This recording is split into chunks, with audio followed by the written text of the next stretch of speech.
Happy Tuesday night to you folks. Welcome to the Heroes Media Group.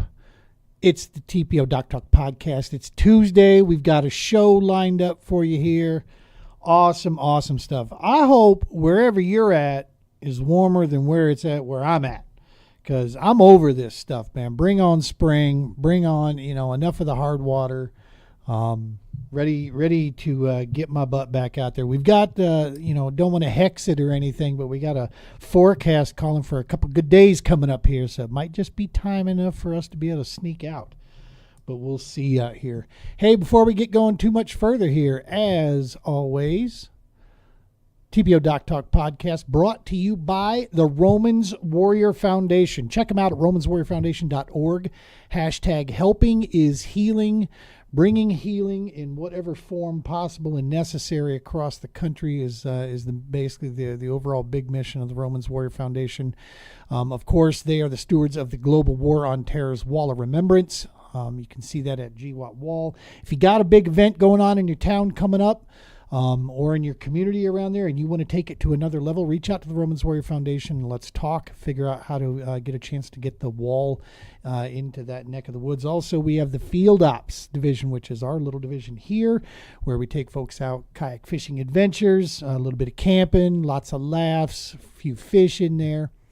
None of this also is possible, of course, without Adam Bird and the awesome other podcasting group here at Heroes Media Group. These guys are doing some awesome work. Adam is about helping others succeed, man, and we are very, very thankful to be a part of the Heroes Media Group. And speaking of that, every Friday, Adam does a weekly wrap-up where he talks about the shows, goes over some articles, kind of goes over a few things here, things that matter to you out there in the veteran community.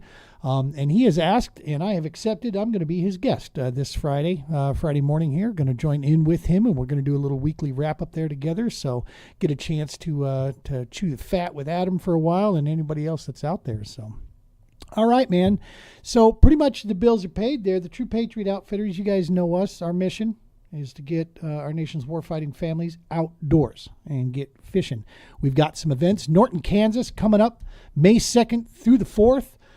This is going to be an awesome event that we're going on there. We have 2 openings right now. A couple active duty, veteran, first responder, family members, former first responder, anybody in that realm there. We want to take you fishing. It's a Friday through Sunday deal. We're going to cover everything for the weekend there. If you're coming from the Metro or Colorado area, we'll even drive you there. You can hitch a ride in the bass buggy. We'll get you there, so it costs you nothing. Just some time, good laughs, and hanging out with myself and several of the team members. A lot of guys don't want to miss this one. It's going to be a fun time out there at the beginning of May, so that's where we're going to be rolling.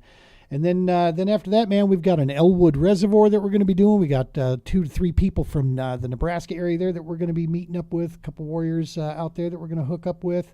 Going to be a blast.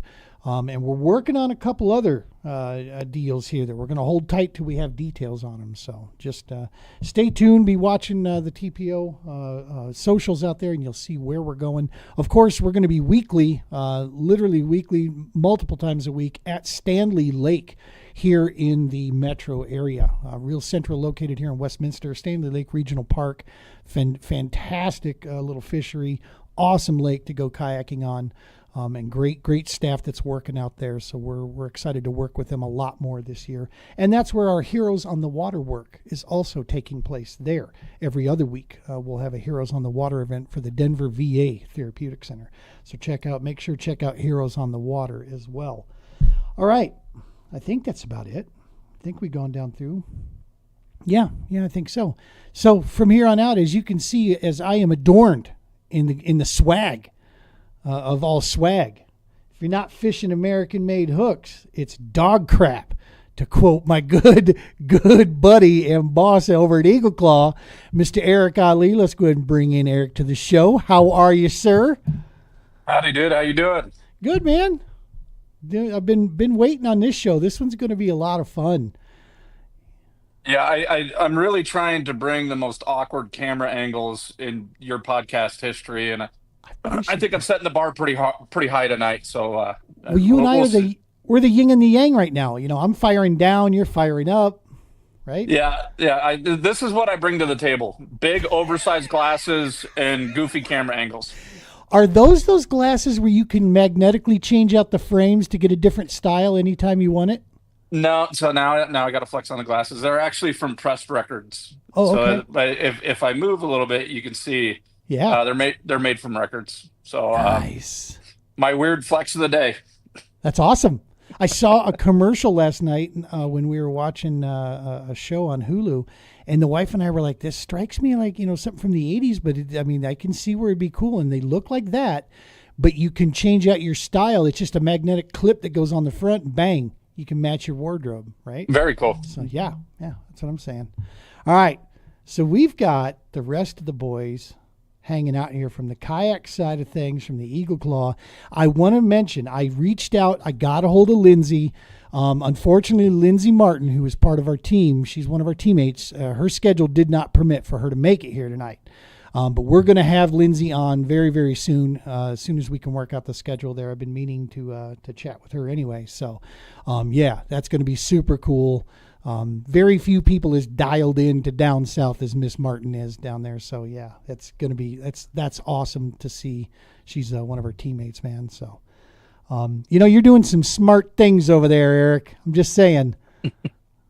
Well, the thing is, are you talking about our marketing stuff that we're doing right now? Hell yes. So we're anglers, right? Yes, sir. It's not just, and the folks that we brought on the team. I look at anybody that's on any one of our staff programs as pillars. You know what I mean? My whole thing. And Gene, you know me well enough to know that if you had a killer day and you're whacking them on, let's say a Cinco, and you see a kid on the dock and you walk past the kid that's struggling, you don't give him a Cinco, you're not on this team. Period. Right. Our goal is to help. Uh-oh. Not sure what happened. Old Freckles, I think someone rolled over his internet cord, pinched it. Not sure what's going on there. Hey, while he's redialing in there, we'll resume with him. I think we lost him. Ouch. All right, we'll bring in, let's get the other team guys in here. Of course, on Team Eagle Claw and also TPO Pro Team as well, Mr. Matt Collins himself. How are you, Matt? Good. Can you hear me? Yep, I got you. Flanagan's looking like a black screen. I'm not sure what's going on, but we're going to bring him in anyway. We got the Flanahammer. Man, I was thinking maybe a guinea pig ate one of Eric's cords, but maybe Right. Flanagan too. Right? There's Eric. Did we learn about a battery? No, my sister, who calls me quarterly, called me just now. Oh, nice. Nice. All right, let's bring in the other guys here. We got CX Angling, Mr. Chen Char, part of Team Eagle Claw. What's up, Chen? What's up? What's up? All right. And now we got Mr. Big Fish Bucket List himself, Mr. Scott Brands from the North Pole of Colorado. Let's bring him in. What's up, Scotty? Not much. How you guys doing? We are now, look at this. It's a 6-pack, baby. There's just way too much goodness going on here. This is the first time Eric's ever going to hear the word six-pack in reference to himself. And it starts. Yeah. It starts. We weren't just 3 minutes in, man. Usually got to wait for the season to get going. This is great. So, Eric, great. you were right in the middle of something before the guinea pig bit your internet cable, like Colin said. So, tell us. Go ahead and finish that train of thought when you were talking about as far as the team guys. Well, looking at our marketing, right? Like I said, we're anglers at Eagle Claw, and we want folks that are pillars in their community. And I'm gonna be honest, we want content creators. We want folks that can inspire other people, but also just be a good person. You know what I mean? It's not rocket science. Don't talk above people. So much of the fishing world is look at me, right? It's just nonstop. It's look at me. Aren't I cool in this boat? Aren't I cool in this kayak? Aren't I? And I'm not saying that don't do that, right? Like, be proud of what you're doing, but offer something of value. And that's what we have with this team. everybody offers value. It's like, if I can help you, I'm going to help you. And the funny thing is I it's not rocket science. It's just being a good person and doing it at scale on the company side. And I'm very proud of our efforts, and I can't go any further. I'm only gonna do this once, Gene, but I want to give kudos to the team back at Eagle Claw as well. You know, we got Matt Winholz. He's kicking butt, taking names. Stefan Hibble. I'm really proud of the team and their involvement as well. So I got to give them a shout out if we're talking about the team, the guys behind the scenes.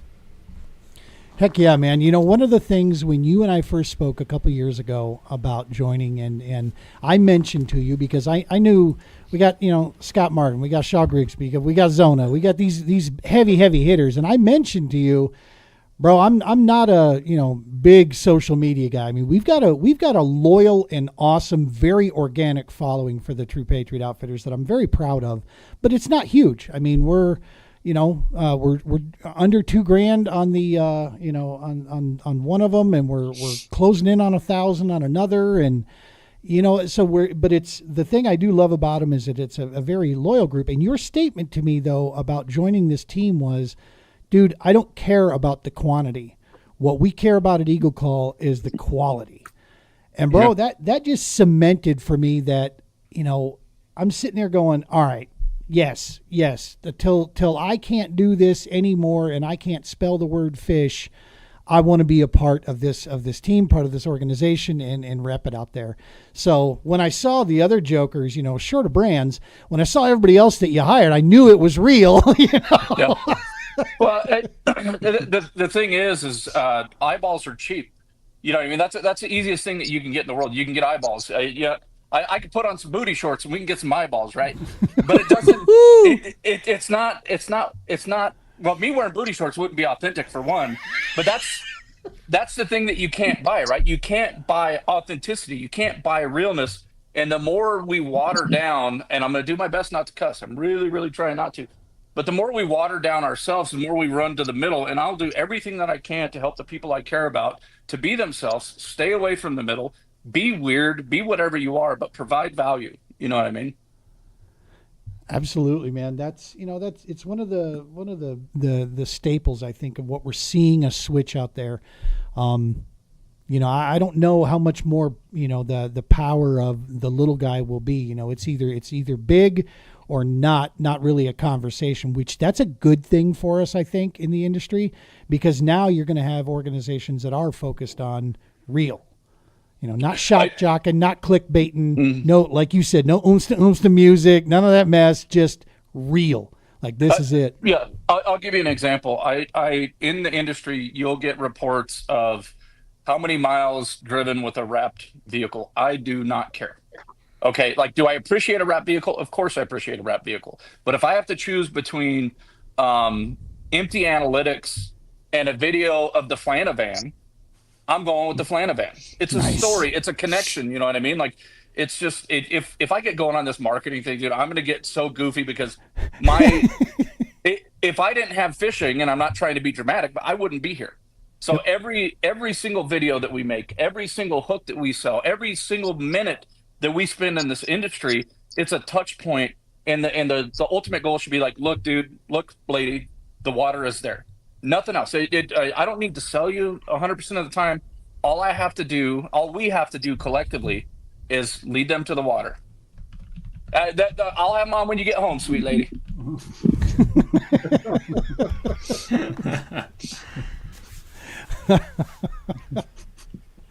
You know, and that's yeah. I mean, we could sit there and like you said, talk on the analytics, but let's go ahead and start digging in on the fishing side and the team side. I mean, most anybody who watches the Doc Talk knows most of these guys, but you know, let's talk and make this Eagle Claw specific. Chen, let's start with you, brother. What led you, you know, to, with all the offerings that are out there, what led you to this? And then, of course, when this opportunity presented itself, you going, hell yes. What you know, what was that journey like for you as an angler? I mean, you're one of the guys that does, you know, quite a few different types of fishing with us out there. So so talk to us. I think the biggest thing for me was first thing was just seeing it everywhere, because I do a lot of ice fishing. So obviously they make a ton of stuff for ice fishing. They make a ton of stuff. Yeah, you can go to Walmart, you can go to any store, you'll see Eagle Claw, but it wasn't up there with me. Like, I wasn't always using it all the time, but I didn't think about it. When I was like 5 years old, I was actually throwing that snell hook for like trout. Never knew. I just never looked at it and realized they were made in the U.S. And then it wasn't really until this one dude started kicking our butt at these tournaments, and I kept wondering how this guy was always beating us. And it turned out to be Eric. It was Eric, and he was praising these hooks. I was like, you know what? Let me give these a try, because maybe that's the reason why he's winning so much. And it's got to be the hooks. It's got to be, man. It ain't them booty shorts, I'll tell you that. Oh yeah. And then ever since then, man, I've been using them, and I've been in love with them. And when this opportunity presented itself, I couldn't say no. There's no way I could have said no. Eric is an amazing guy. Matt over there and Stefan over there, they're the coolest people you'll ever meet. I wanted to echo that because, going back to that, it is about the people. Every time I've gone into the shop over there, man, it's freaking awesome. It just feels like it's family, and they didn't know me from Adam a couple of years ago when I first came in there, and it was welcomed on in. Dude, let me show you this, check this out. And yeah, I mean, and they love questions, and I've got a ton of them for a lot of different, specific things. And yeah, I love also the creativity of the people inside. When I start letting my goofy, mad scientist brain start going, I wonder if I tried this, maybe with this, and they go right along with you, man. They go down the rabbit hole to try to figure it out. So stupid cool. I'm doing my best not to talk too much, but I can't help it. So, Gene, Chen, all you guys, there's a method to the madness. Okay. One of the things that I think a lot of people can do that run staff programs is treat people how you want them to treat your people. You know what I mean? When I'm walking you guys through the store, when Matt's walking you through the store, obviously I dig all you guys, and I'm a glutton for punishment. The best sticks, I make sure they're using the same hooks that I use, which is pretty stupid when you think about it. But when we're walking through the store and I'm doing my best to connect and let you guys know that you're important to the brand. I'm hoping you extend that to the people that you run into, whether it's at the dock, whether it's through your content or anything else. And valued people provide value, and a lot of folks in the fishing industry need to understand that. I don't care if it's the lowest person on your staff when you have the highest person. Dude, I treat Zona and everybody the exact same. I'm here to provide value. That's what I'm here to do, and I hope that you do the same for our customers and the people on the water. Okay, I'll quit talking. My TED Talk's over. That's all right. It's all right, man. That's what it's all. It's all Eagle Claw. It's all Eric. It's all. This is, we're just squirrels trying to get a nut, dog. It's your world. Well, let's bring in the old timer to the team here. The guy that's been with the team, I think, since like dirt was invented, Mr. Scott Brands. You've been around for a hot minute with Eagle Claw, man. When did that start? I don't even remember. Eric, what year did you start Eagle Claw? Because I think that's when you reached out to me. Dude, I actually got you on before I started working there. I reached out to Chad and I said, look, you need to get this guy. He's breaking fish down. He's creating content. So it was even before I was officially working for Eagle Claw. Yeah, it's been a minute. I don't remember how many years it's been, but yeah, I mean, when I first got into fishing, this is probably, I've always fished, but when I actually got into fishing more seriously, the way we take it these days, I was trying to learn as much as I could, going on YouTube, all that stuff. I was watching a lot of Gene Jensen, like Fluke Master and stuff. And it was a lot of like the marketing of Trocar got me up front. They're always talking about the surgically sharpened hooks. And then I'll be honest, that logo, it just looks so sick. And so it's like surgically sharpened hooks. The T looks sick. So I'm going to try these things out. And I never really looked back ever since then. I use a lot of the laser sharp stuff too. So I'm not just a Trocar guy, but there's a few gems in that laser sharp brand too. So you got to watch out for those guys. Hell yeah. And it's that Eagle Claw Trocar laser sharp, that connection piece there. I actually geeked out when the first time I went down there and you were showing me the different sharpening tips for each brand.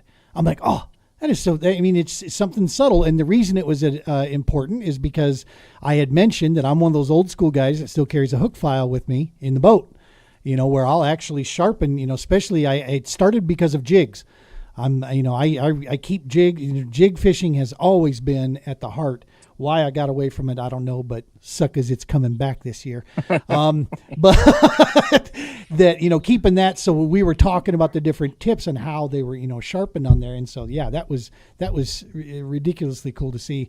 Big shout out Trey Dawson, Marty Hughes for tuning in. These guys have been hosting an awesome podcast on Thursday nights. Be sure to check these guys out. It's over at the Kayak Jack, that outdoor. They've been doing a lot of interviews with the guys that are doing that yak off thing that's going on. And of course, it's Marty and Trey. I mean, these guys are known out there for sure. So thank you both for tuning in with us. We appreciate that. Yes, Trey, that's right. I'm getting winks out of Dawson. That's right, suckers. Ha ha. Well, good stuff, man. Yeah, let's go ahead and keep going around the table here. The man with the bootsy himself. Bootsy likes Eagle Claw.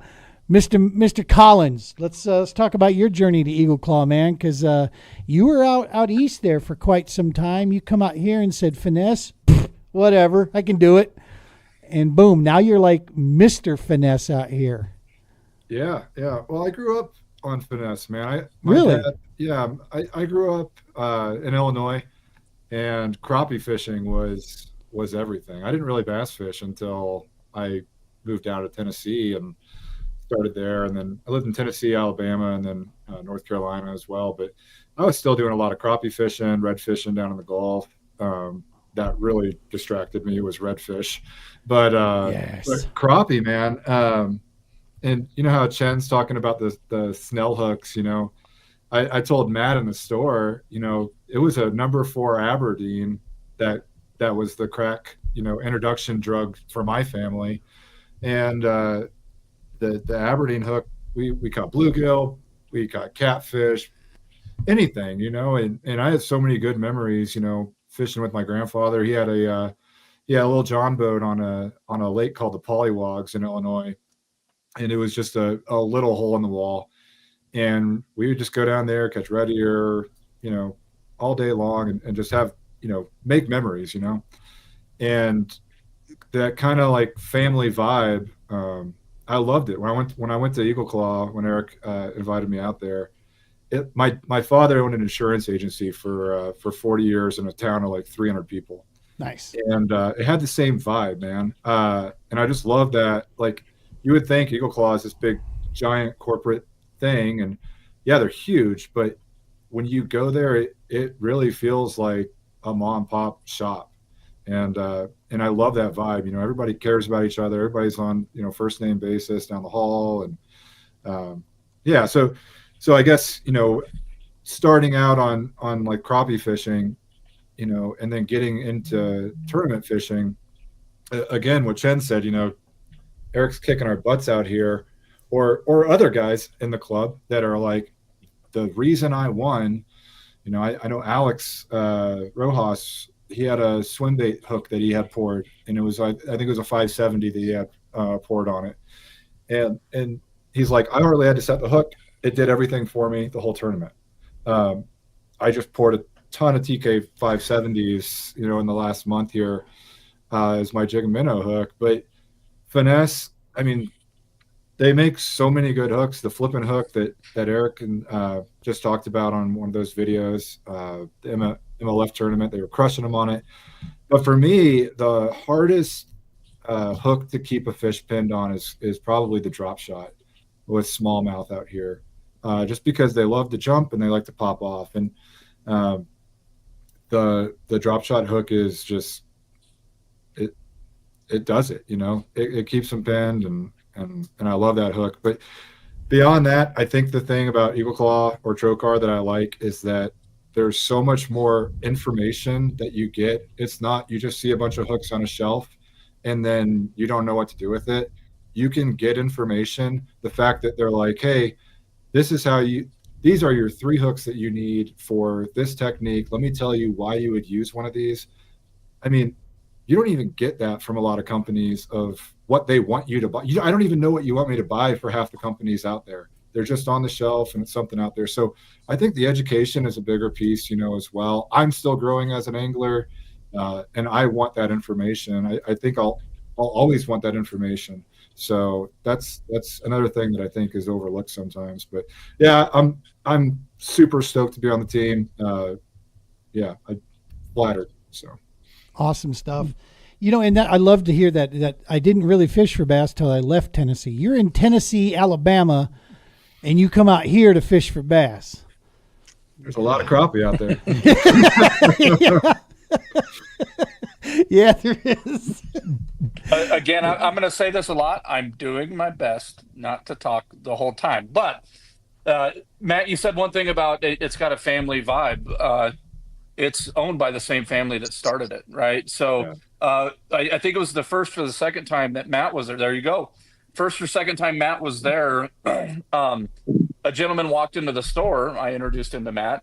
It was Drew McGill, Wright and McGill, Drew McGill, the current chairman of the board. We talked fishing and we talked helicopters. You know what I mean? Yeah. It's still family owned, family operated. Lee still has an office at the end of the hall. Drew's the chairman of the board. And they have a deep, deep commitment, not only to anglers, but all the employees as well. And okay, I'm going to be quiet now. I'm doing my best. You don't have to, man. You when you got something, you just let that verbal vomit fly, Allee. It's all good. Okay. Well, since you opened the door, I'm going to walk right in. Okay. So the education piece, dude, I can remember being at a tackle shop. I actually wrote a piece in Fish Insider magazine about being ignored. It's always stuck with me. It will always stick with me. I don't like feeling like fishing is a cool kids club, and is every single piece that I can steer our team in the right direction of like, hey, all we got to do is help people. It's not rocket science. You don't need to go to an Ivy League school to go, hey, there's people that need help. I can help them. Let's do that. And that's what we're going to do. And over and over and over again. And the cool thing about fish hooks is I was talking to Matt Massey today, right? Matt Massey fishes the NPFL. He's a Colorado guy. He's just he's a hammer.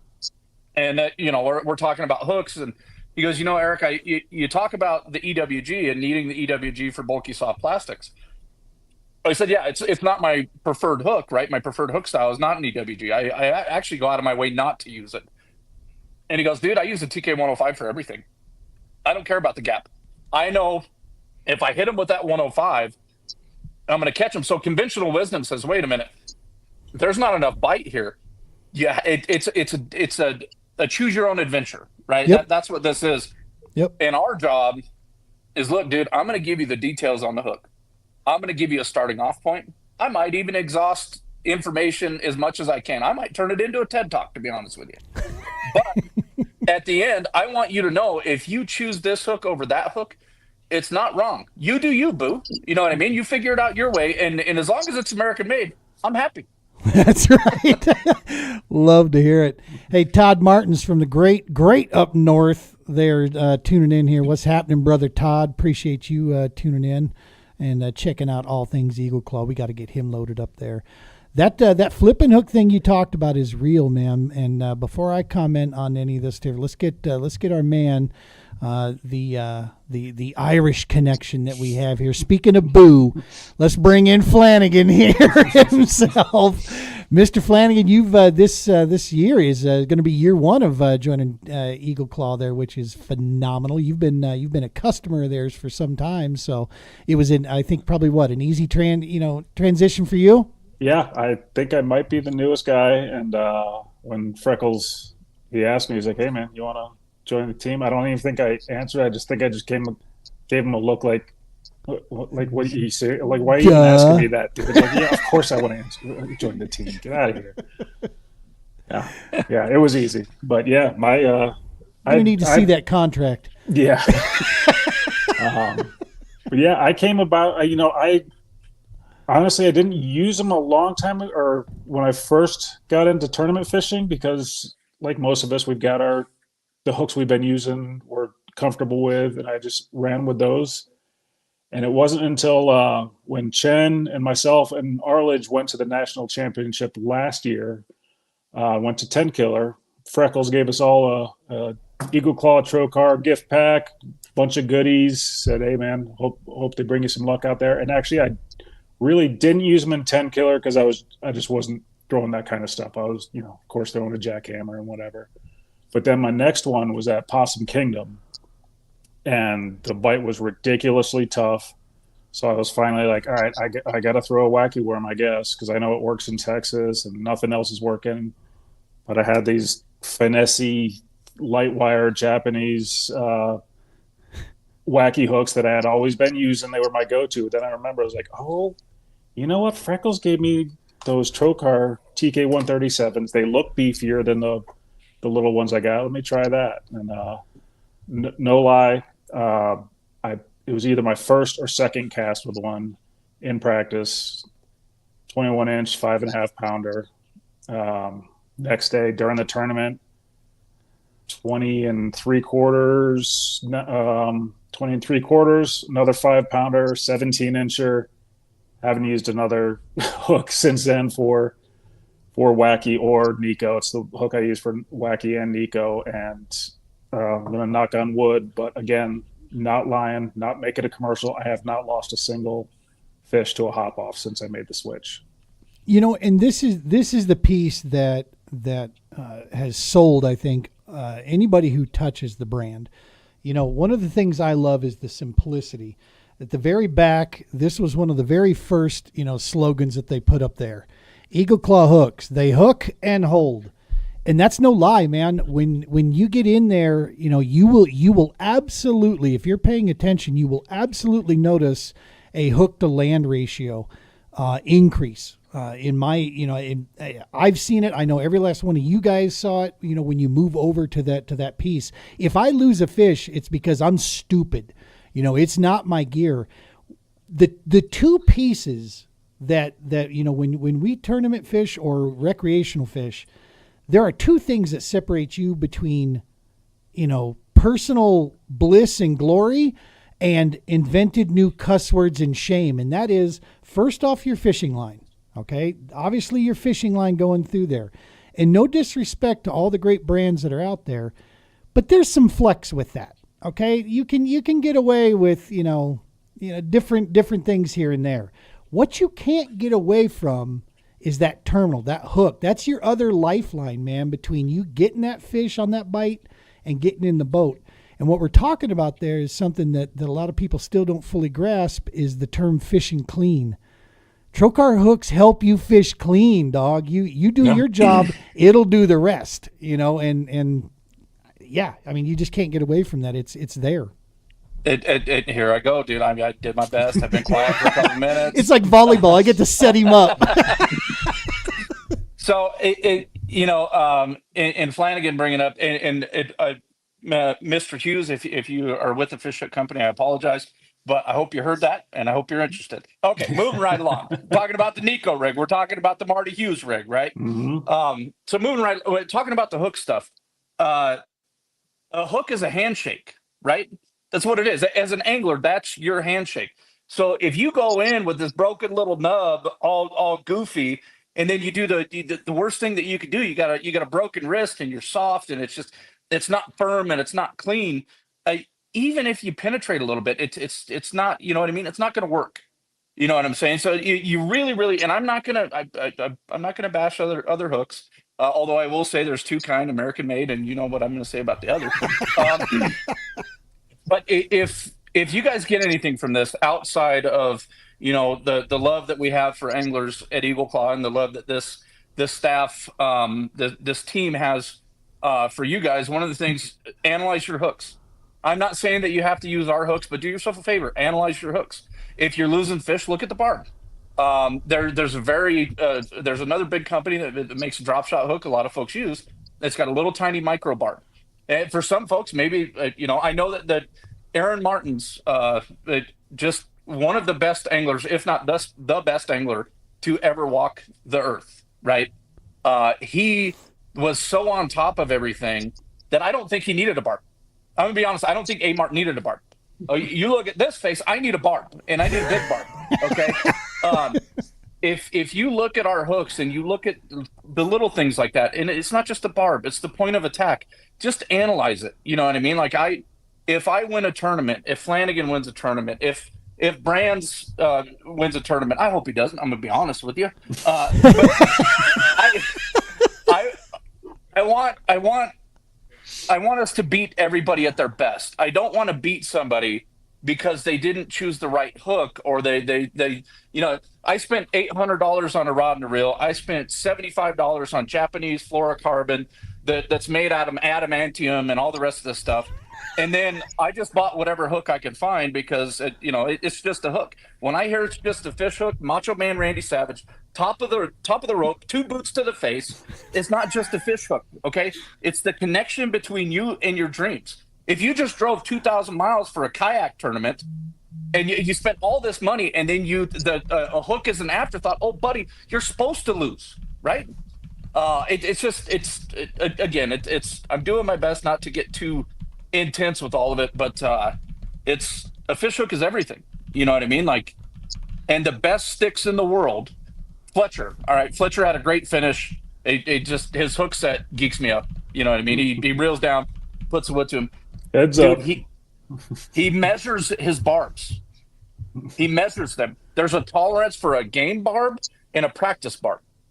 So when I was talking to Fletcher and he gave me that information, I was like, mind blown. Okay, now if I dump 3 fish, I'm measuring the barb. If I catch 5 fish in a row, I'm measuring a barb. There is a correlation. Look at your barbs. Butch Brown. This isn't even talking about our barbs. Butch Brown does a video about Butch Brown rigging. I think it's a Huddleston. He talks about hook selection. He does not talk about our hooklet this, but I'm just saying this because this is how important barbs are. He goes, this is the hook I use because of the barb. You're talking about a dude that had like a 55-pound stringer on swim baits. And the thing that everything hinges on, and he says it, is the barb. So just do yourself a favor. If you don't use American-made fish hooks, that's fine. I hope you chip a front. It's fine. It is what it is. But just look at the stuff. Look at the information. Look at the attack point. Look at the barb. It should be made with American-made wire and all that stuff. But really look at it. I want you to be at your best. Even if you beat me, like Brands has beat me at Boyd a couple times. But I got you this last couple years, Jack. Yeah, that's true. As he straightens the glasses. Damn right. Damn right. You know, one of the also wanted to give a shout out. We got 1821 Productions that they say the greetings crew from an RV helping veterans of PTSD in Florida. Thank you number one for the work you're doing down there. We love and appreciate you, man, for tuning into the show. That is awesome stuff. Down in Florida, I bet you it's not snowing down there right now. I bet you it's not negative crap degrees out there down there either that they're dealing with. You know, this time of year, and I would be remiss if we're on the TPO Doc Talk podcast, we don't at least bring this up. This time of year, there's a few people running around out there, and we've talked about this quite a bit, that have an affliction and when you're stuck indoors and the weather's doing what it's doing, it can kind of create a certain situation. And I just want to basically kind of set the table here that we can, take some of the stigmatism away from it. And what I'm talking about is ice fishing. There's a few people that actually engage ice fishing out there.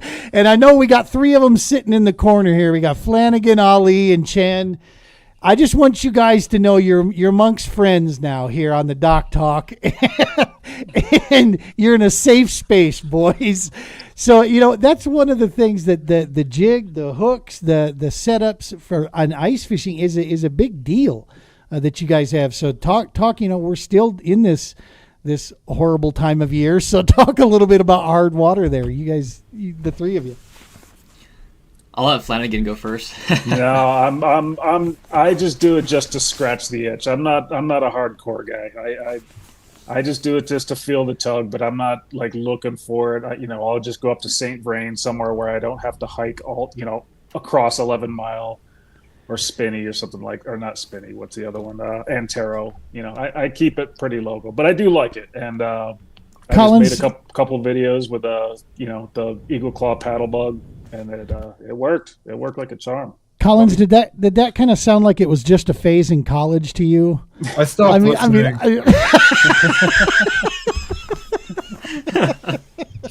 All right, Chen.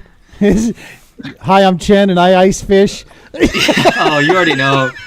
I think the funny thing is I started ice fishing before I even got into kayak fishing, so I was doing a lot of ice fishing before then, even before like bass fishing. But ice fishing it's a different thing, man. It's like I would say it's like archery to hunting, or archery to rifle, or how fly fishing is to open water fish, or not. I mean, fly fishing to bass fishing, whatever it is. But it's just a different feeling. It's great to be out there with family and friends. You can set up a hut, get the heater going, put some soup or some brats on the Mr. Buddy heater, and just have a good time. But it's cool to see the way fish act in the winter and see what kind of things draw them in. They'll come in to look at the funniest things.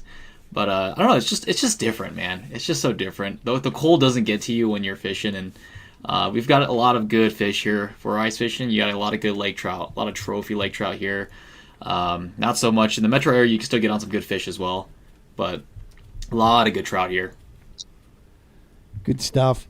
We got a great question coming in here, and I'll definitely let you guys go this. I'm just going to give you a couple letters, Trey. TK137, baby. So, Yep. Can I talk on that one? Yeah, go for it. All right. So we had a tournament last year, Red Willow. I caught every fish on this hook for Nico and for a wacky as well, which is super nice because you can use the same rod. You can just change them out real quick. Another thing that's really nice about these hooks is that every point is the same for like my Nico, my drop shot, my flipping jig, I think even the Magnum one that I throw the Yamamotos on. They all have the Pro V. So yeah, it's the same like the Pro V bend, but the hook, the sharp point and the barb, the style is exactly the same. So I don't have to change anything. It's the same there. But to answer Trey's question here, it's a TK137. They make them weedless as well. There we go, somewhere in there. This is a size 2. I like the size 2 for the wacky rigs that I'm throwing, and I like the size 1 for my Nikos.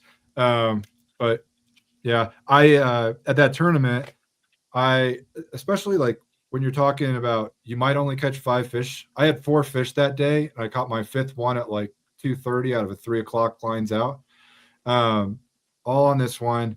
And what was cool is I was pulling them out of a beaver dam and pulling them through the weeds. And in Colorado, we don't have a lot of big bass in Colorado. But when we got to go to Nebraska, I pulled a couple 19s, 18 out of this, and those things were so pinned, they were going nowhere. And I guess that's the difference. You might pay a little bit more for a pack of hooks like this. At the end of the day, when you're like, did I catch 2 fish or did I catch 5 fish? Especially in a tournament when you want to test yourself, that's where I think it really matters. I've even gotten to the point where, like, if I don't have hook guards, I'll use someone else's hooks for flipping because I know that they won't pin them. And then on tournament day, I go back to using my trocars. So. But yeah, TK137, that's the weedless version there as well. So yeah. Love that. This one here is at Stanley Lake. This is Marty Hughes. Nico set up here, got his weights in there. I'll be straightforward and honest. This was my first trip in Colorado where I got serious with the Nico. Using a band, grabbed that 137 on there. I felt bad about it, but I want you to look at that penetration. This was on a spin casting little, egg beater rod, and I set the hook on that thing, and he was every bit of 16. The first one we caught, Flanagan and I were out there, the first one that we locked into was a 19-inch on the same setup. And when it pinned him, it was a similar type, like I said, when that thing drives, it drives through, and they're not going away. I mean, he's going to have to take my line and everything else with me before he's getting out of there, man. It was... that Nico set up there, that 137 is the juice. So a couple things on the 137. I love that you guys fish that hook. It's one of the most in demand hooks with everybody in our staff programs, from Zona to us dudes down here in Colorado. I think it was 2017. Scott, do you remember when we came out there? Was it 2018 maybe? For what? Oh, when The they came out team, that hook. Yeah, yeah, yeah. yeah, So around there.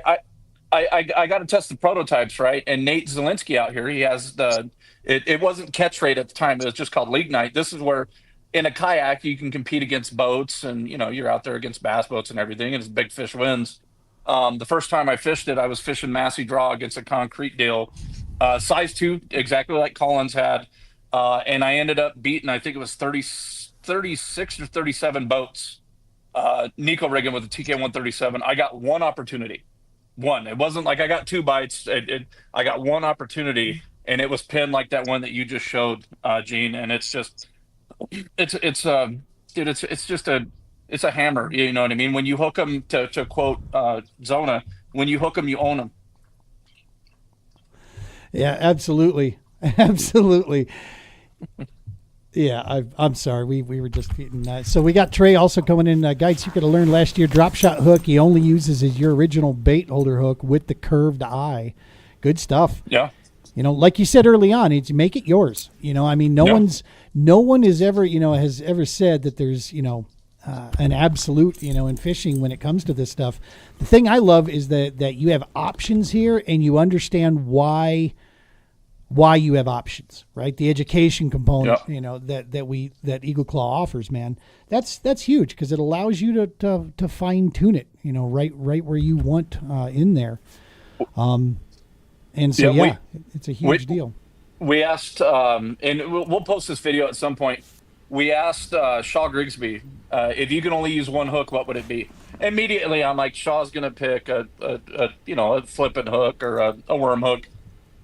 He picked a bait holder, and what he talked about, I guess I'm not giving all the context. It was a survival situation. Okay, so again, it wasn't it wasn't a trocar. He said I would get a Eagle Claw bait holder. He said they stay sharp. I know I'm going to be able to eat a long time on them, and with that forge point, I can find a way to sharpen them. So I absolutely love that, and I'm a believer in that too. Like if I had one hook, after hearing Shaw say it, I'm not going to act like it's my original idea, but I think that's what I would go with. If I had one hook to survive off of, it wouldn't be a trocar, it wouldn't be a laser sharp, it would actually be an Eagle Claw. Nice. Hey, can I share a video? Yeah, go for it. Let me should be able to share how to screen. do this. Yeah. So let me share this, and then I'll full screen it here. Tell me if it's popping up. Oh, did it? Crap. Hang on, we'll get there. That's close. All right, that's not the juice. Yeah, we'll do theater mode. This will show it. So what I want to show here is this is the TK137, the Nico, and I want you guys to watch like the crap that I'm pulling this out of. This is a bunch of like kind of reedy grass that I was fishing in, and you can tell he gets hung up and he gets stuck in there. And this is 8-pound test. Here he is. You're gonna see he's kind of stuck in that. God, dude, look at that rod loaded up. Look at those sharp calves. That's right. Really what I'm showing here. Right. But I think you can see him here. He's going nowhere the way that these things are pinned with that.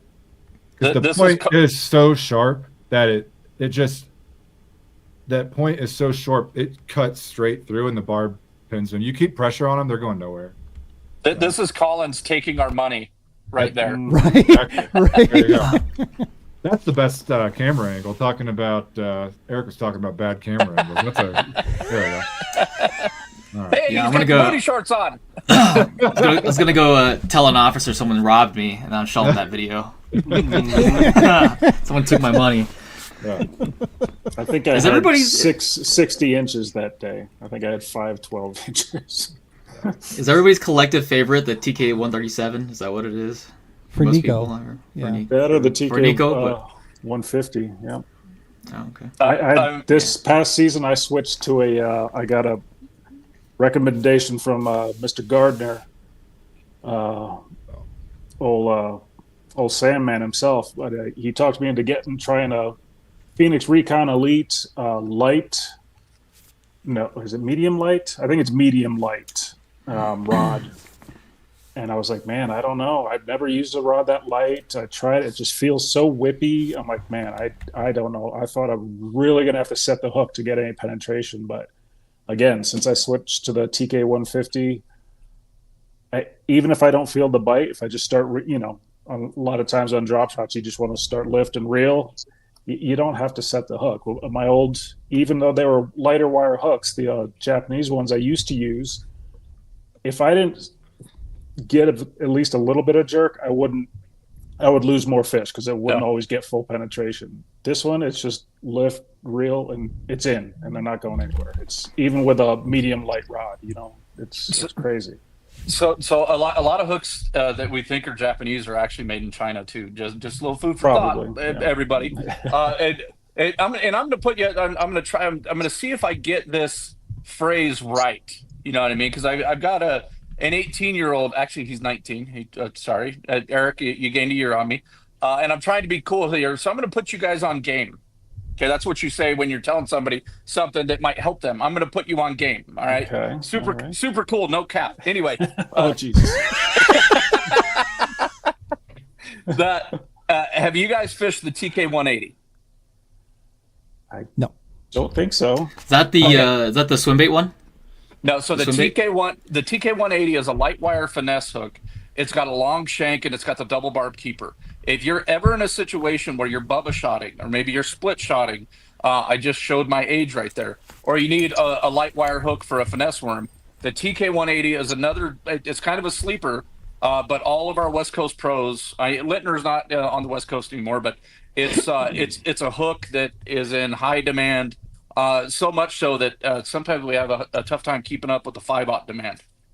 But it's got that light wire design, so you're going to get just effortless hook sets. But there's something about it, dude. So like I said, if you're bubba shotting, if you're using a finesse worm, and you don't want to bump up to like a 110 or a 100, which would be an EWG or a round bend, the 180 is a badass hook. And I fish against you guys, and I should just shut my damn mouth. For me, what the trocar side of things for me was, let me get it back here. This guy right here, that Pro V worm hook, man. That one right there, I probably rely on that hook more than any other hook. I used to be an EWG guy for everything. I mean, I was Texas rigging worms on EWG. And when I moved over to the worm hook, the more that straight shank like that, I started seeing an improvement to my hookup, especially on the worm side. And to be honest with you, just from laziness, I didn't go back. I just stayed using those. Where these also, I don't get a chance to use it out here, but when you're grabbing one of those like those horny toads or one of those speed toads, I prefer to go this route over those over the EWG just for the inline and gravity of it. I think it travels through the weeds so much easier with that worm hook on it. You add the Pro V bend to this thing and it's lights out, man. It's a ton of fun. Dude, I won't fish an EWG unless I feel like I have to. I go out of my way, and we make a heck of an EWG in both Laser Sharp and Trocar. I just prefer the design, like you're saying, Gene. Again, if you look at the design of a round bend worm hook or a straight shank, you know what I mean? You look at the line tie, you look at the hook point, it's offset. You look at an EWG, and everybody looks at an EWG, they go, ooh, that's completely weedless. This is great. It's like, hold on a second, old buddy. The thing that you tie your line to, the thing that's attached to it when you go Yankee yank, is directly in line with the hook point. So you're going to pop their mouth open with, let's say you're fishing a Texas rig, you're going to pop their mouth open with a bullet weight, and then you hope that you're going to be quick enough to catch it with the hook point. Like the last couple times I used an EWG, I actually bent them open a little bit to try to help myself catch on the end. And then I'm like, dude, what am I doing this for? Just put on a TK 105, call it a day, and catch more fish. Yeah. for real. And I'll We give got Eric his flowers a little bit. I don't know how many times I sent Eric a message and I'm like, hey, I'm using this lure. What trail car should I be using on this? And so it's nice to have like a resource like Eric because he fishes like we do. And it's just like, hey, I'm throwing a Yama Tanuki. What would you recommend? Or a Speed Crawl, what would you recommend? And just have him throw some stuff at me. And we talk about, there's not necessarily a wrong answer. What he recommends, I might prefer something else. But it's a good starting point, when the Yama Tanuki comes out and everybody's trying to figure out what's the best hook for it. I just send old Freckles a message. He gives me a recommendation. I've been trying them out, and there you go. Dude, I got to tell a story. Damn it, Scott! I got to tell a story now. So Yama Tanuki comes out, and I am geeked up, right? I am so geeked up because the first couple times I go out, I get bit, and it's the best of both worlds to me. It's kind of got that weightless Cinco vibe, but it sinks fast enough to where you don't feel like the mundaneness of the world is crashing in on you like you do when you're fishing a weightless Cinco in more than 5 feet of water. And then once it hits the bottom, you could drag it like a football head. It's just like my mind is blown. I love it, but I'm not hooking up, and it's driving me up the freaking wall. I almost didn't say freaking, but I did. So give me a brownie point on that. So going into iCast, I'm all loaded up. I'm going to fish the ponds in front of iCast, and I got a couple different hook options. One of the hook options that I had is a TK160. So it's a swim bait hook with a screw lock keeper, and it has that big gap. You know what I mean? It's a really good hook, but I still wasn't hooking them exactly how I wanted to. So I get done in the first day of iCast. I go in and I caught 2 or 3, but dude, I got quite a few bites. So I get to iCast and I talk to Shaw. I said, Shaw, this is a new bait. It's called Yama Tanuki. Can I pick your brain a little bit? Like, what would you do what hook would you use? And Shaw doesn't even skip a beat, dude. He goes, Eric, it's not what hook you use, it's what you do with the bait. Gets out a pocket knife, cuts a little slit in the Yama Tanuki. He said, go try that. That'll help your hook travel up a little bit better. I've been doing it ever since. And it's helped me. And I can't tell you how cool it is to hear something from somebody like that. And then when I talk to Scott afterwards, I talk to anybody else afterwards, I say, okay, well, here's what you do. But also, the guy with the mustache told me this is a pretty good thing to do as well. And I'll give you another one on the Yama Tanuki for you guys. Look at the screw lock size that you're using if you use a TK160. Sometimes going up or down a size in the screw lock can help you get more fish per bait. Now, TK160, you're going to catch them, right? But the whole goal with the Yama Tanuki is how can I catch more fish per bait? Because it's a great bait, but if you're catching a fish per bait, it's not a great bait. So that's the kind of the yarn you got to spin to get the right. That's always been my complaint with that brand. Expensive, and it's like 1-2 fish and they're gone. Yeah. It's brutal.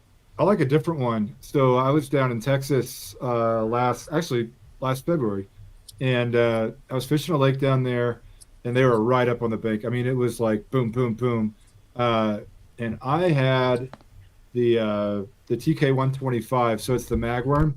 It's got a little piece that sticks up just enough where it kind of locks that part that always breaks on the Yama Tanuki off. Put a little super glue on there, and it'll make it a little bit harder. I've even seen people, they'll dip them in like a harder plastic just for that end. I mean, it's like a Cinco. You're going to lose a bunch of them. You're going to cry even more because they're more expensive, but they catch some fish. But yeah, I like the TK125 too. That's actually Shaw's favorite hook. So there you go. My Gene, why do you do this to me, dude? You know I talk too much. You know what I mean? You set me up. We start. So, anyways, first iCast we're at, I bring Shaw some 125s because I wanted to get a video for. So he grabs the 125s. He's doing a video. There just happened to be a beat up Cinco on the table. Had nothing to do with it. I didn't bring baits for him to talk about. Nothing. In the middle of one take, Shaw does one take. He grabs the Cinco and rigs it. Just grabs it out of the blue. He's talking about, he goes, the reason I love the TK125 and like he's still looking directly forward. Peripheral vision goes, is it right here? Let me show you how to rig it. And I'm just like, dude, you're an OG. Yeah, I'm among greatness. One of the first guys I met at the Red Crest was Shaw, and had a chance to chew his brain there for a little bit. I had just come from Triton Boats, and I'll tell you what, this was the first Red Crest. It was still fresh in these anglers' minds, that split. And oh my gosh, talk about a homie that just spits truth. Yeah. And he held nothing back, man. And I just immediately, I'm like, I'm going to like this guy. I'm going to like him a lot. I've always been a fan, but to get a chance to meet him and chat with him there at Red Crest was pretty awesome. Shaw's original people. And I love that. Salt of the earth. And he just so happens to use American-made fish hooks. How cool is that? Which means he makes smart decisions. That's right. Smart decisions. He does his. Do you guys follow him on Instagram and see the gator hunting stuff? Mm-hmm. Yep. So years and years ago, we made a Trocar treble hook that was a 3/0. Shaw got his hands on a lot of them. There's not, every time I see him, he goes, "Are you guys ever going to make that 3/0 again?" That's what he uses for gators, and he says it's the only thing that he can find that'll penetrate the hide of a gator on the first time. Let's see. Hey, we got Jimmy Straws chiming in here, so we're going to pay attention. He says, let's get some love to that TK130 flipping hook. Full welded eye. Yep. Come on. 2 of my wins came on that hook. Shh, you Colorado boys need to learn how to flip. Hey, if we had something to flip, trust me, I'm excited about where we're going this year and sneaking away where there's known to be grass and things. Yeah. Hell yeah. Let's get it. And yes, that flipping hook. I just can't wait to tie that knot again. Right? I mean, it's the only time you get a chance to really pull that thing completely through, and run it right back out the eyelet. There we go. With the Pro V. Oh yeah. The old 133. It's a lot of guys. Man. I was going to say a lot of guys that's their Trocar hook, right? It's the 130. It's a lot of the Ozarks guys love it. A lot of guys down south love it. Like I put in the video, if you're chasing like double-digit fish, the 135 is the hook. For the rest of us, 99.9% of the country, the 130 is amazing. Good stuff. Good stuff. A lot of times people don't realize also that Eagle Claw also makes rods and reels, and Eagle Claw, has the time and energy. Now, it's not the number one. Obviously, terminal tackle is the number one, but I'm going to straight up tell you, I was genuinely heartbroken because that 3.5 series, brother, I fell in love with that rod. It had something that I really appreciate in the kayak is that shorter butt. And now that I'm building rods actually as a hobby, I'm starting to understand. And I was looking at the quality on that 3.5. Holy Moses. I mean, that thing is, from its eyelet components to how that thing is wrapped, there is true craftsmanship that has gone into that. And I'm excited about whatever replaces it, eventually. Yeah. That will be exciting. And there is still, like Matt was telling me at the shop there is still an inventory there, so you can still get you some. But it's selling.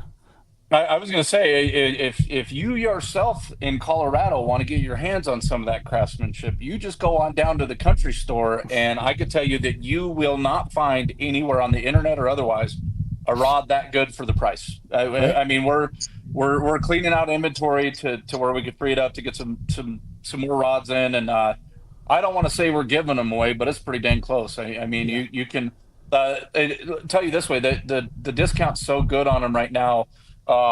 Employees can't get a better price. Anybody that walks in the street from the street, you're getting the same price that I get. And I'm an Eagle Claw employee. Yeah. Yeah. And like I said, what really helped me is that after learning how to build these and start to understand what I'm actually looking for.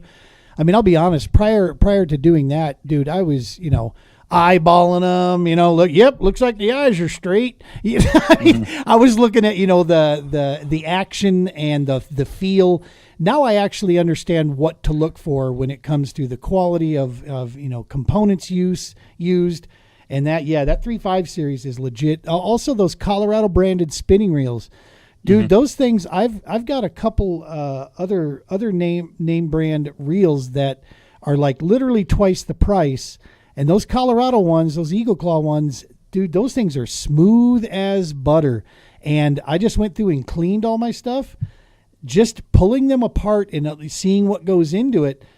These things it's a quality build, man. I'm thoroughly impressed at, bang for buck, as far as what I've been seeing on that side. I just realized in our Hollywood Squares kind of lineup here, you got me in the bottom row with the rod and reel snobs. I'm with Chen and Brands. These guys we got NRX and X Pride row right here, and then you got old Freckles. Nice.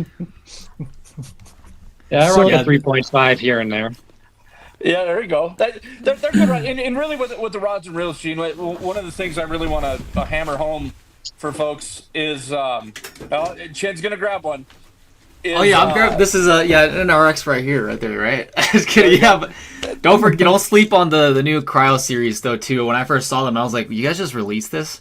I'm looking at them like, wow, recoil guides, and I'm like, okay, you guys even came out with the new inline reel, and I'm like, all right, I got to try these out. These look freaking sweet. The colorway was awesome.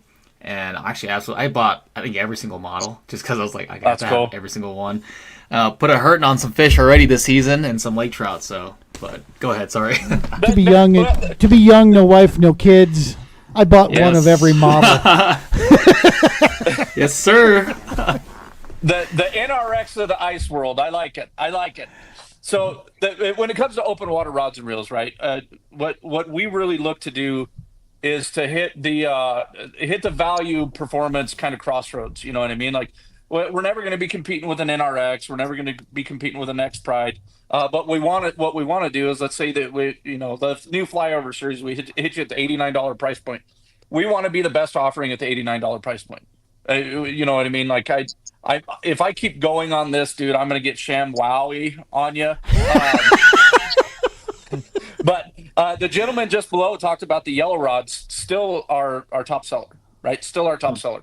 The feather lights still, we put them on the website, people buy them left and right. In fact, they're so great that they've been copied a time or two over the years. We've seen that, yeah. Jason, he's our TPO connection down there. One of them down in Missouri, and he was talking about split shot rigs for the win. Fished, dude. I was just thinking about that actually last night. Like, why did I stop? Sometimes that split shot rig is just undeniable. You can just kill with it when a Texas rig just isn't getting the job done. And it's the cool thing, about. Just going back in your repertoire, Eagle Claw was always a part of it, right? That was the funny thing. Dude, is he in a cave? In that picture, yeah, he's at a cave entrance. Jason is, if you remember back on Discovery Channel a while back, he is the TPO's real live Turtle Man and mixed with Les Stroud. He is.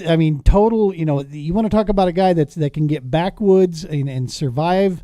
Understands the environment he's in. Yeah, Jason is the man, and he's also got a good sense of humor there. But yeah, he's a Marine that I had a chance to meet and fish with down there in Missouri. It was fantastic, and he's actually now he's part of Team New Canoe as well as far as owners go. He picked himself up a Flint, so he's ready to get on the rivers and get rolling.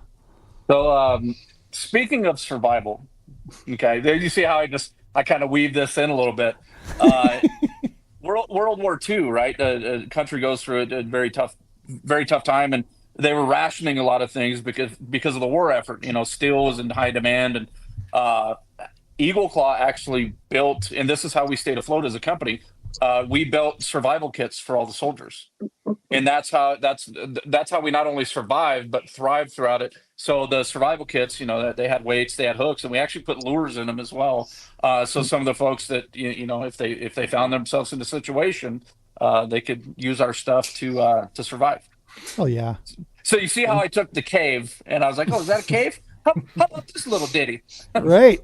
Oh yeah. Do you guys remember? I was of the age. I got one of those Rambo survival knives as a Christmas gift one time, and you open up the back of it. It had like matchstick and a wire saw in there. This is back when you could give knives to kids for Christmas, and it wasn't considered, barbaric or crazy. Yeah. But I lived in the woods, man. That's all I did. And in there was 2 Eagle Claw snell hooks. that were all Yeah. pre-made, and it was in that Rambo survival knife kit there. I Yeah. started thinking, man, even Rambo used Eagle Claw, dog. So me and Leslie, dude, why can't I be normal? I really try, dude. I really, really try. Me and Leslie were watching Naked and Afraid, right? And there's this gal on there that she claims to be a professional angler. Okay, so we're watching Naked and Afraid, and claims to be a professional angler, and she lost. I think she was somewhere in Africa. She had braided line, and she lost all 5 of her hooks with the knot pulling out. She wasn't tying a Palomar knot.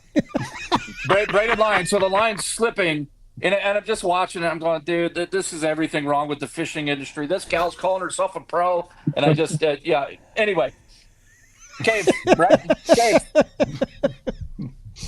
So Todd Martin says he's still got one of those Rambo knives somewhere out there. I do not doubt that one bit, brother Todd. I bet you, of everybody I know, you probably the one that got one sitting in with T-shirts that don't fit you anymore either. I'm sure it's right next to that as well. I'll tell you a little story about the 3.5s, the rods we were talking about earlier. I'm lucky enough to have a buddy that's a farmer, and farmers, they got farm ponds, right? So he lets me go out there and take my kayak out, and it's a good time. If you guys are ever interested, just hit me up and we'll go out there. But anyways, one day he's not much of a fisherman, but he goes, "Hey, what would you recommend? I want to get a nice fishing rod. I don't want to blow the budget." He's not a fisherman, right? But I want something decent. And I was like, dude, you got to get an Eagle Claw 3.5. And then, as for a spinning reel, I think we all know the Fluger President. It's like the spinning reel that almost everybody gets at some point in their life. And I had one at home. I had a 3.5 with the Fluger President, and I just gave it to him. I'm like, dude, thanks for letting me fish your pond. Your 3.5 Fluger President. I tied on a little chatterbait for him, and I was like, go to the east side of your pond, cast that along the rocks, and he actually was catching catfish instead, but he's having a riot with that thing out there. So it's like, that's awesome. Yeah, it's not like Eagle Claw's thing, but it's a really nice budget setup. Very cool. And just for future reference, Scott or anybody else, if somebody needs gear for private water access, just have them reach me directly.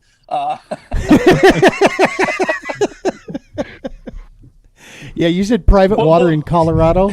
You might as well just here's a deed to a gold mine I have.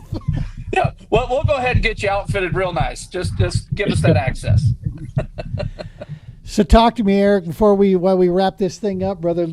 As far as new, Eagle Claw is not known, like you said, for the laser shows, this and this. But do we have anything new? Kind of going to jump into any new fields this year by chance, or are we just going to refine some of the? Is it going to be smaller, more calculated moves? What's the product line look like for 2025 right now? At some point, you're going to see a lot of jigs come out. Skirted and non-skirted.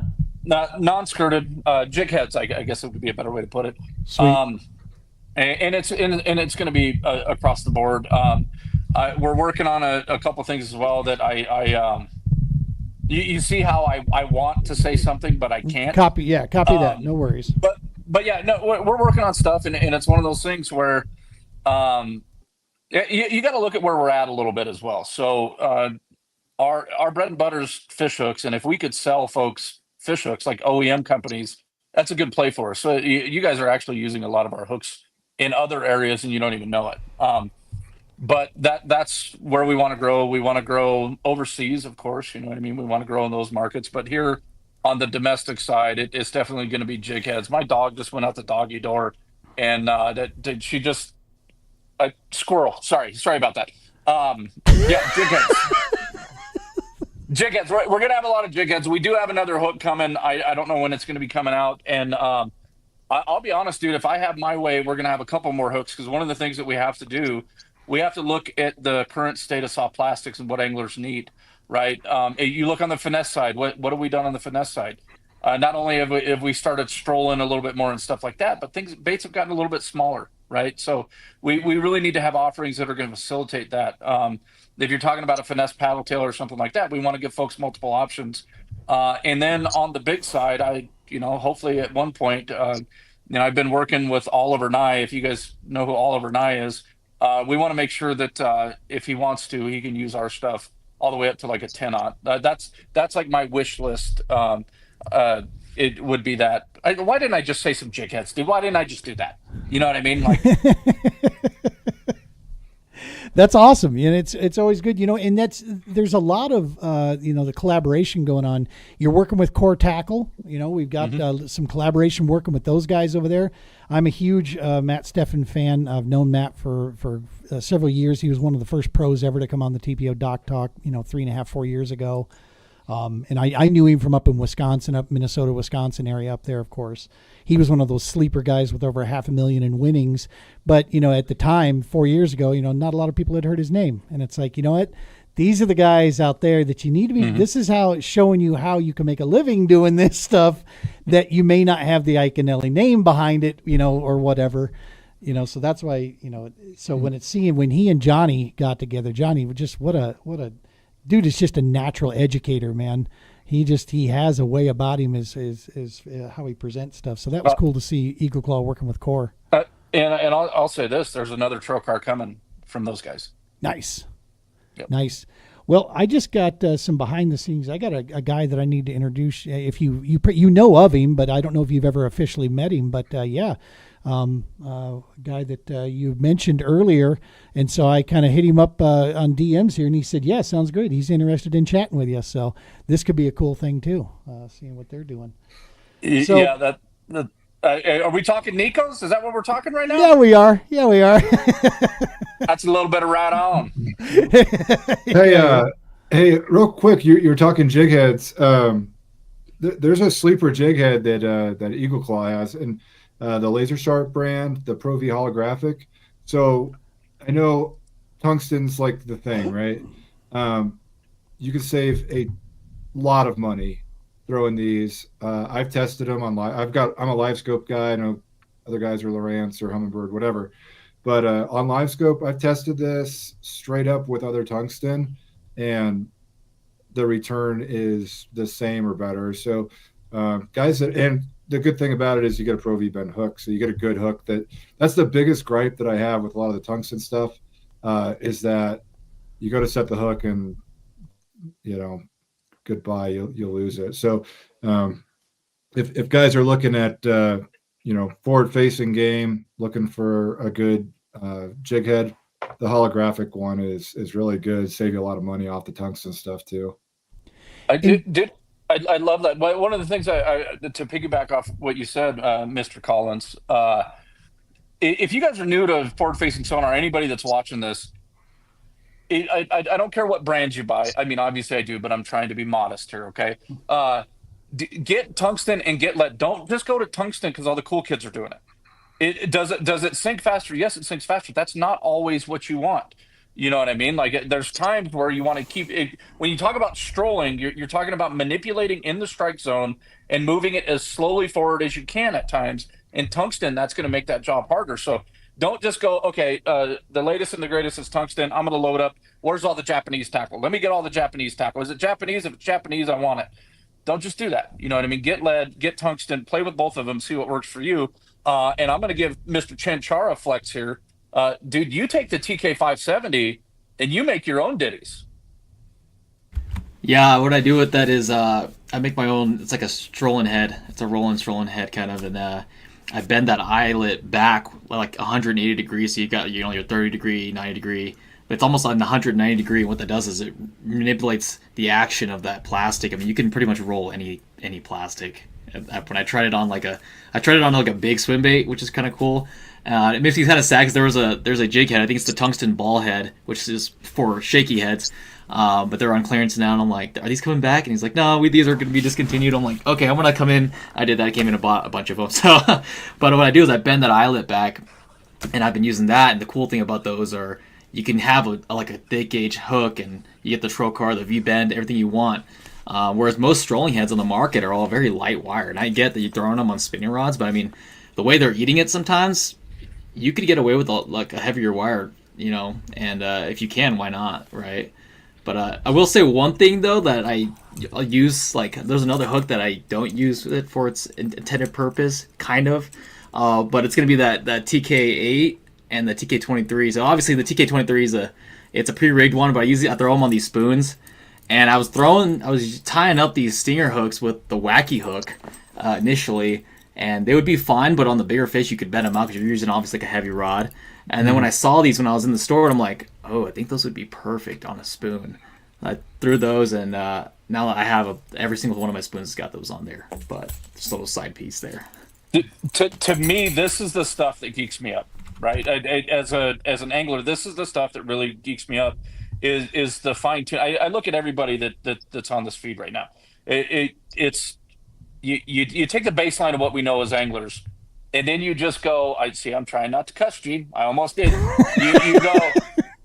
You go nuts with the fine details on stuff. You make things your own, and you just keep tinkering and tinkering to the point to where sometimes you can't sleep when you have an idea.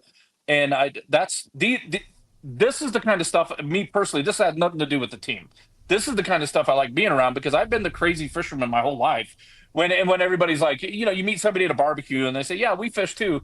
And you're like, oh my God. So what do you think? Do you think that people have used chatterbaits so much now that spinnerbaits are going to be the thing? And they're like, I like power bait. And you go, okay, dude, I'm going to go over here. I'm going to go over here. You got Scott Brands can take a reel apart and then use it again. I can't do that. No way. Above me over here, I got a coffee can filled with a lose that I'm never going to use again in my life, and I'm too embarrassed to send it to Scott. And then you got everybody on this feed that tinkers with tackle, that's willing to take chances with different stuff, and it's like Chin with that assist hook. It's like I'm going to be honest, dude. I've got an ego. I'm a fisherman. I'm very, very competitive. Never even crossed my mind. And then when you whooped our ass at Pueblo, and I saw some of the pictures afterwards, I was like, dude, it's freaking, it's brilliant. You know what I mean? It really would. I think so highly of anglers in this setting, right? During the season, you guys can all kiss my ass. But in this setting, I think it's really, really great. Well, and I'm glad we can host, those happy times. I mean, that's what we're aiming for, right? Yeah, so this is that thing that Eric was talking about. It's the I'll just take it off, but basically what I do is I just buy the head itself, and then I bend that the eyelet back 180 degrees. So now you've got that V-bend hook, the troll carp hook, and the bar, but then you get that mid-stroll and roll with the eyelet being back like that. And I won't ever buy another strolling head after this. So yeah. I've got one more hook recommendation for you guys. This hook is perfect for when you're on a podcast and you want to play with something while you're talking to your teammates, and then you feel like hooking your finger. No. It's the Trocar Helix drop shot. Perfect for hooking fingers while you're on podcast. Yes. Hey, you remember that little ditty when you first got on? That's karma, dude. So when is Eagle Claw going to make a chatterbait style bait? Come on with it. That's right. Flanagan's been way too quiet, so I got to get him in here. Or a buzzbait. Or a buzzbait. Yeah, buzzbait. Look up the Acre Shaker when you get a chance. So okay. yeah, we had a pro staff guy. His name was actually Guy Acre. He created the Acre Shaker, which is kind of the precursor to the chatterbait. And is my mic going in and out, or am I having a stroke of some sort? Like, can you guys stroking hear me? out. Yeah. Okay. Yeah. Well, if I make it, I make it. If I don't, I don't. Anyway, so the guy's name was Guy Acre, and it was an attachment that you put on a jig hook. It never really took off. And then if you remember, Gene, I know you remember this. We got the gray in our beards. You remember the first company that came out with a chatterbait? It wasn't Z-Man. It was a company called Rad Lures. Yep. Right. And Rad Lures, a guy won a couple tournaments and started taking off. Z-Man was an OEM company. So they took the Rad Lures idea that they were the only ones that could help Z-Man fill all the orders that they had, because it was something like 500,000 orders almost overnight. But anyways, it all started with an Acre Shaker that then later got adapted from a couple different companies. Rad Lures came out with it. When are we coming out with it? Why can't I answer stuff normally, dude? I think one thing that we could offer, that we should offer, is actually a Trocar trailer hook. Sam Hackman has been saying that a ton, where it's like an easy way to upgrade your spinnerbaits, an easy way to upgrade your buzzbaits is a trailer hook. And it's one of those things. I don't use trailer hooks all the time, but I think it would be something simple that we could do that would keep us away from making baits of our own. Because again, we want to sell the buzzbait company hooks. War Eagle used to have spinner baits that had trocars, and if you look at Eco Pro Tungsten, they might still have some trocar stuff. Again, sorry for not being able to answer a question That's all normally. I could have said I don't know, but dude, I'm nuts. You know that. We all know Right. that. Trailer hooks, man. I don't throw. I mean, unless it's really tiny stuff. I'm always throwing trailer hooks on my spinner baits. Trailer hooks go most on. times. I picked some of these up from those Nebraska Cornhusker Bass Club boys. These little bit smaller ones here. Pick these bad boys up. I'm going to call this one Chen because it's something similar he used to take my money at Norton, and we're going to set that record straight this year. But other than that, yeah, trailer hooks constantly on any of the bigger buzz baits that I'm throwing. Smaller stuff I don't most of the time, just because I'm slowing it down a little bit anyway. But yeah, trailer hooks would be awesome because the ones that are out there, a lot of times it's not a lot of trust in them. So spinner baits, I'm so full of it, dude. But the year I want to say it was like 2017, maybe, right? I volunteered on the board at CKFC to get it started, and then we had our first bass specific tournament series. The first tournament was at Boyd, and I was all excited. And at the time, Gene, believe it or not, I had a podcast. I was doing all kinds of content. I was everywhere. I was writing in magazines locally and all the rest of this stuff. So anyway, I get out there in this tournament, and I'm thinking, I just want to compete. I just want to have a good time. So everybody at Boyd, they all go to the pump house. And then it's me and, oh, goodness gracious. Me and I can't remember who the heck it was. I'm drawing a blank. Who's the best historically? Who's the best tournament? Paul Roth. I was gonna say who's the best tournament bass angler in the state of Colorado? Oh yeah, it's Paul Roth. So, anyways, me and Paul Roth, we go north, and I get my limit in 7 casts at Boyd on a spinnerbait. Right, 7 casts. It was just it was awesome. Couldn't tell you what kind of spinnerbait it was. I really can't remember much about that day. After that, I might have upgraded once or twice. So. I at the time the weigh-ins were not cool. We didn't have Turniacs. It was this weird process where you had to take the dude your phone and they had to verify it. You clipped off your tournament identification thing off your hog trough and blah blah blah. So anyways, I don't know if you can't see who's doing good and who's not doing good. So I had like 82.5 or something like that. This young guy walks up to me, kind of a gangly looking fella, a little bit of scruff on his face, and he goes, "How'd you do?" I said, "Well, I think I got 82 or 83." He goes, "Oh, good. I beat you. That's all I wanted to do." And that's Scott Brands. First time I ever met him. I was going to ask you. I wasn't even sure if he was in the club, but before the story was over, I was going to ask, how much did Brands beat you by? And I didn't even think he was in the club at that point. You remember how Karma almost got me that tournament too, right? Well, that's right. And the thing is I remember his face when they told him he got an open mouth penalty. And I was going, oh, buddy, if I win this way, I'm going to take it. Yeah. That was my first tournament. I'm like taking pictures of the smallie that would not keep his mouth shut. Then I got one that was really close, and newbie first tournament. I'm like, they're not going to care about it being open that much, right? And then I go up and they're like, that's an inch penalty. I was like, you got to be kidding me. Speaking of Boyd Lake, Eric, remember when Leslie cost you this?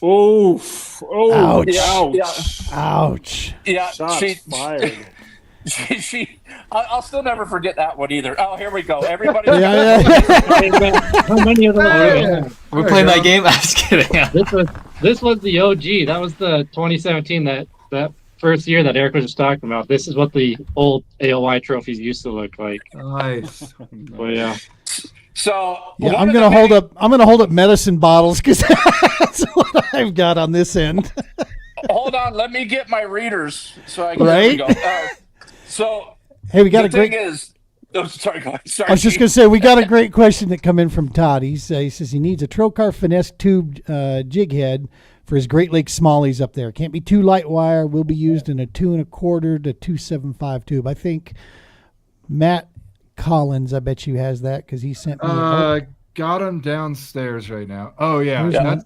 that's some juice I- on it too. I love their tube hooks. I think it's the best tube hook out there because a lot of the times on a 2.5 specifically, when you get into that like 2.5 to 3.5, they're either too damn short or they're way too damn long.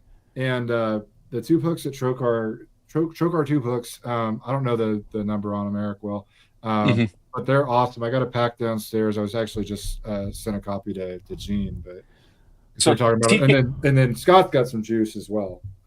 Yeah. Yeah, So so- the TKTJ is the one you're talking about, but I think specifically for Great Lakes stuff, I think Scott has the juice here because that hook that Scott, it's got a little more beef to it. Doesn't have the point.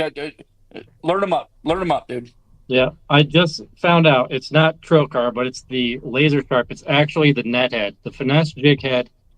It fits perfect with those smaller tubes. And I happened upon it this year because I had my desk. I just had a bunch of fishing tackle on it, and I had just a little tube jig, a 2.5 tube jig, and it was sitting next to there. I'm like, that looks perfect. And just like Collins was saying, sometimes those shanks are either too short or they're way too big. And yeah, that finesse jig head, that laser sharp mix, they fit perfectly with that size of a actual tube. I haven't actually checked this in the water, but I also wonder if it actually stands up like a mushroom head would with a jig head. That was kind of like what I imagined in my head at first. I don't know if it does because in this case the plastic is going over top of that mushroom head. But I gotta check that out and see if it actually stands up in the water on the bottom. That'd be kind of cool to have a little tube jig on the bottom standing up like that. But Yeah.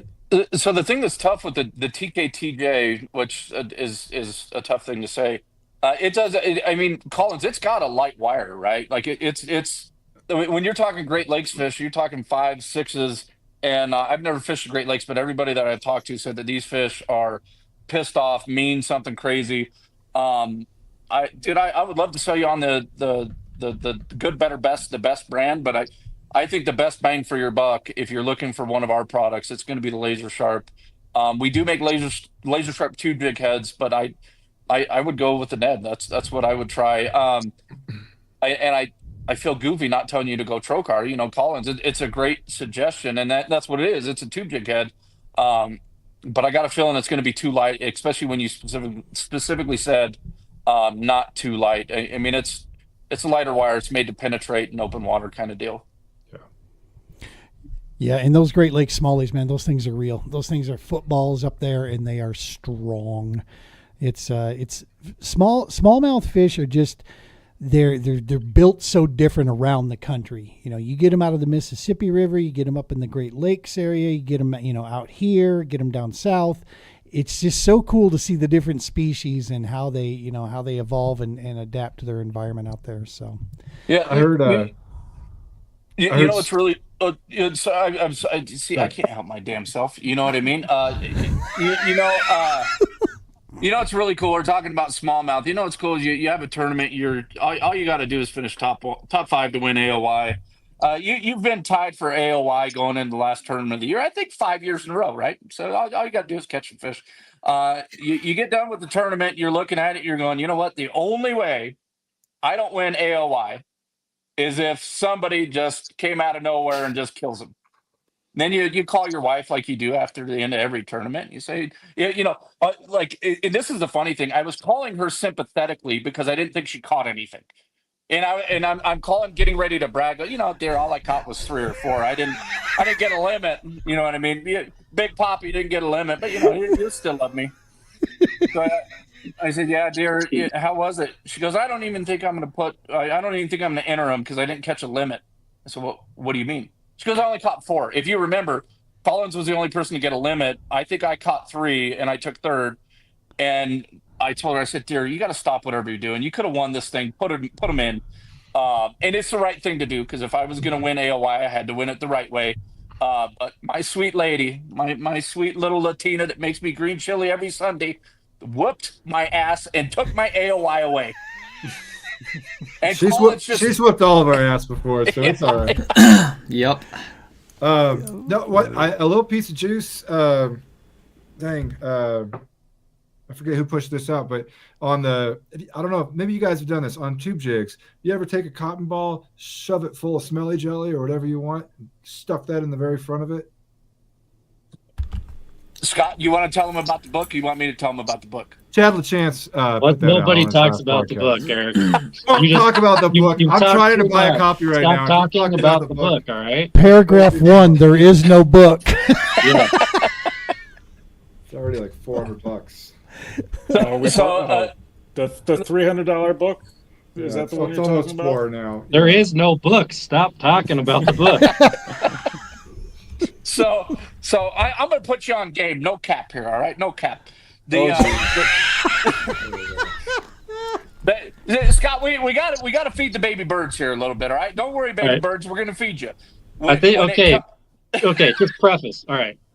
The book, I believe, is running for about $5,000. You shouldn't even try to find it. Okay, go ahead. Okay, yeah, the book is worth every penny, but nobody wants to spend all their pennies on it. Like me and the big strapper next to me, Mr. Scott Brands, we spend all our pennies on it. Anyway, so most of the scents in the bass world, they're oil-based. Bass can't detect them. Doesn't do any good. When it comes to negative repellents, how many times have you guys gone above and beyond, like, oh, dude, I got sunscreen on my hands. If I get sunscreen on my bait, fish aren't going to take it. Oh, I got gasoline on my hands. But unless it's DEET is the one thing. So the book was written by a scientist, biologist, whatever. Yeah. So he did all the tests in the Berkeley labs. And if it's not water-based, which there's two, there's the Berkeley stuff, and then there's the bait fuel, bass can't even detect it. And when it comes to negative sense, that's the thought process a lot of us had.